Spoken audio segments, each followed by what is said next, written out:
The Soweto Rugby Club is hosting this tournament again, and it's not the first time. It's been running for quite a number of years. Can you tell us what the objectives of this club is and what has been achieved throughout the years that it's been running? Well, I think in the 4 years that it's been running, the objective has been to try and find a link for the grassroots level players to have exposure in a tournament of high quality and to show what they can do from around the provinces in South Africa. And what we have achieved in a very short space of time, if I'm not incorrect, I think we've produced 13 players that have gone on to get professional contracts within the unions of South Africa. Wow, that is very impressive. Now, Chris, community development is very important, and as the saying goes that, you know, a child in sport is a child out of court. How has your involvement seen these communities improve and bettering the lives of these children? Thanks very much, Pel. I'm sure it's important just to put a context in place. Beginning of the term of office 2011, the executive mayor extensively consulted with the citizens of Johannesburg to ask a question: what type of a city do you want to live in? Engagement with young people, people with disabilities, academia, institutions of higher learning. And out of that conversation, people said they want to see Johannesburg becoming a livable city, a sustainable city, a resilient city. And of course, the department I'm responsible for, part of its mandate is to ensure that we develop sport in Johannesburg. You'll understand that the country has adopted a national sport plan led by Minister Mbalula. And of course, from our side, in terms of the city's responsibility, it was important for us to partner with the Soweto Rugby Club because Soweto Rugby is one of the priority codes. We don't consider it as a transformative code, but we consider it as a priority code. It's important for young people of this city because it is a platform, an ideal platform that can be able to nurture talent, identify this talent, build future stars that can be able to represent this country at a national and international level. For us as Johannesburg, building better communities through sport is very critical and fundamental.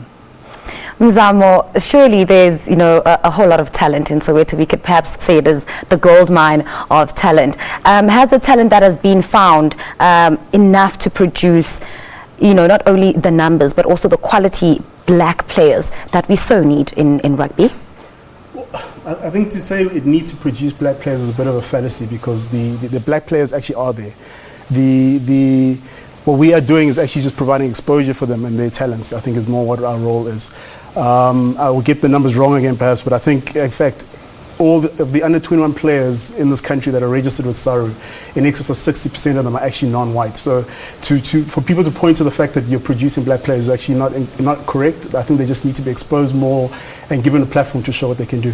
No, I say black players because, I mean, when we do really look at the numbers at a higher level, there is a lack of black players. And one of the problems that were actually identified is the fact that when it comes to their white counterparts who are perhaps more privileged, the black players tend to fall away after tertiary level because a lot of them then have to go and give back to their families, immediate families, instead of continuing with rugby as a sport. Is there some kind of educational platform that is given to these players, and what happens to them throughout participating in tournaments like these? The tournament doesn't have the scope to actually get into the educational arena of providing quite a holistic development of players. As I mentioned, we actually focused on the exposure of the players who are out there in the townships and the marginalized areas. I think the points you make towards education and a more holistic development of black players in the country is relevant because of call it historical issues that we have to and challenges that we have to get around. That said, the actual problem, I think, in terms of seeing people get through post-university and call it under 21 level is the first drop-off you see in terms of representation of black players in the pyramid of producing a Springbok, if you will, is when the first professional contracts are actually awarded, which is at the Vodacom Cup level.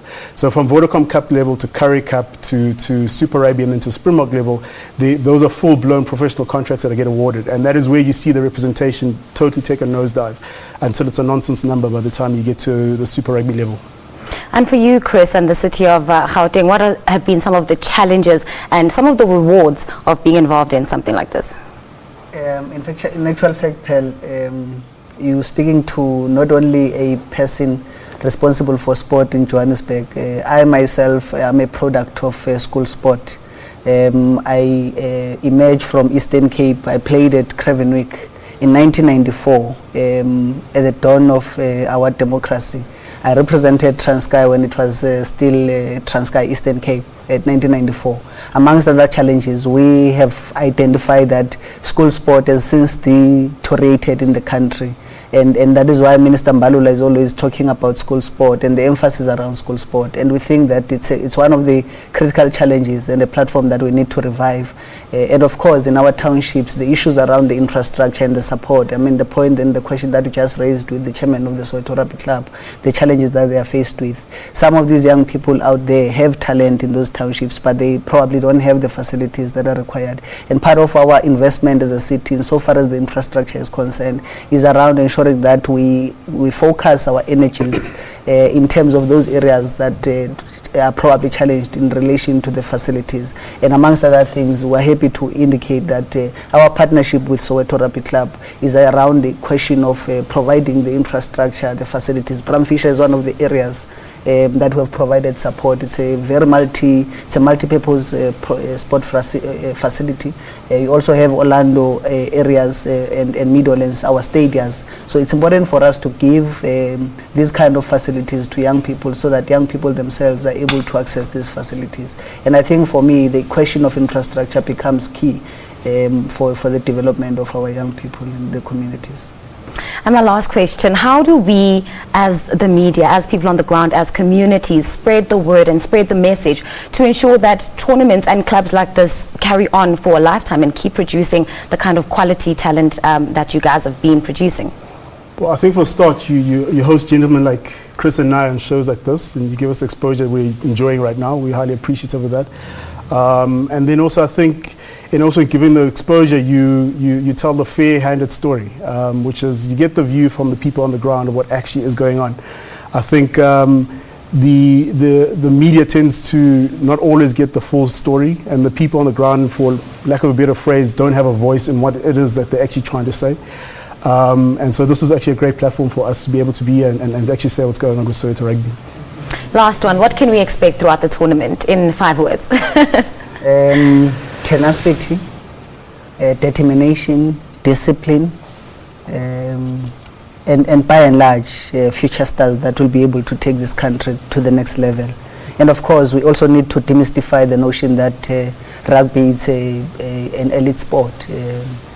I mean, as I said, I'm a product of rugby myself, and it befits that we're able to intervene in this country, but also are calling upon private sector to join hands in terms of responding to the previous disadvantaged communities to ensure that we revive and reactivate the sport. I mean, if you go to Eastern Cape border, Johannesburg, the